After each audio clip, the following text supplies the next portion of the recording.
Hello hi ಎಲ್ಲರಿಗೂ ನಮಸ್ಕಾರ. ಇವತ್ತು ನಾನು 5-6 ಕಿಚನ್ ಟಿಪ್ಸನ್ನು ನಿಮ್ಮ ಜೊತೆ ಶೇರ್ ಮಾಡ್ತಾ ಇದ್ದೀನಿ. ಬನ್ನಿ ನೋಡುವ. ಪೈನಾಪಲ್ ಕಟ್ ಮಾಡಬೇಕಾದ್ರೆ ಈ ಟ್ರಿಕ್ ಯೂಸ್ ಮಾಡಿ. ಒಂದು ಗ್ಲಾಸ್ ತಗೊಂಡು ಇದ್ರ ಮೇಲೆ ಪ್ರೆಸ್ ಮಾಡಿ, ಅದು ಕಟ್ ಆಗುತ್ತೆ. ನೋಡಿ ಎಷ್ಟು ಚೆನ್ನಾಗಿ ಕಟ್ ಆಯಿತು. ಸ್ಟ್ಯಾಂಡ್ನ ವಾಶ್ ಮಾಡಿ ನಾವು ಗ್ಯಾಸ್ ಮೇಲೆ ಹಂಗೆ ಅದ್ರ ಕಲರ್ ಹೋದ್ಮೇಲೆ ಅದು ತುಕ್ಕು ಹಿಡಿತೈತಿ. ತುಕ್ಕು ಹಿಡಿಬಾರ್ದಂದ್ರೆ ಈ ವೇಸ್ಲಣ್ಣನ್ನ ಎಲ್ಲ ಕಡೆನೂ ಹಚ್ಕೋಬೇಕು. ಅಂದರೆ ತುಕ್ಕು ಹಿಡಿಯಲ್ಲ. ಒಂದ್ಸಲ ಟ್ರೈ ಮಾಡಿ.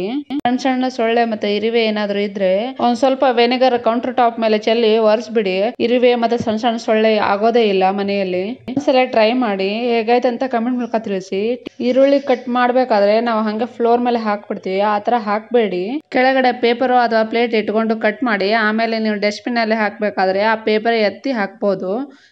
ಪಾತ್ರೆಯಲ್ಲಿ ಹಾಲು ಹಂಗೆ ಹಾಕಬೇಡಿ. ಸ್ವಲ್ಪ ನೀರು ಹಾಕಿ ಹಾಲು ಹಾಕಿ, ಅಂದ್ರೆ ತಳ ಹಿಡಿಯಲ್ಲ. ಒಂದು ಪಾತ್ರೆಯಲ್ಲಿ ಏನಾದ್ರು ಕುಕ್ ಮಾಡಬೇಕಾದ್ರೆ ಅದ್ರ ಮೇಲೆ ಪ್ಲೇಟ್ ಇರ್ತೀವಲ್ಲ, ಅದ್ರ ಮೇಲೆ ಬೆಳ್ಳುಳ್ಳಿ ಹಾಕ್ಬಿಡಿ. ಅದು ಪ್ಲೇಟ್ ಬಿಸಿ ಆದಂಗೆ ಅದು ಬೆಳ್ಳುಳ್ಳಿ ಕೂಡ ಬಿಸಿ ಆಗತ್ತೆ. ಬಿಸಿ ಆದೊಳಗೆ ಸಿಪ್ಪೆ ಅದು ಬಿಟ್ಕೊಳತ್ತೆ ತಂತಾನೆ. ನೋಡ್ಬೋದು ಇವಾಗ ಹೇಗೆಲ್ಲ ಬಿಟ್ಕೊಂಡಿದೆ ಅಂತ. ಒಂದ್ಸಲ ಟ್ರೈ ಮಾಡಿ. ಇದರಲ್ಲಿ ಯಾವ್ದು ಟಿಪ್ಸ್ ನಿಮಗೆ ಇಷ್ಟವಾಯಿತು ಪ್ಲೀಸ್ ಕಮೆಂಟ್ ಮೂಲಕ ತಿಳಿಸಿ.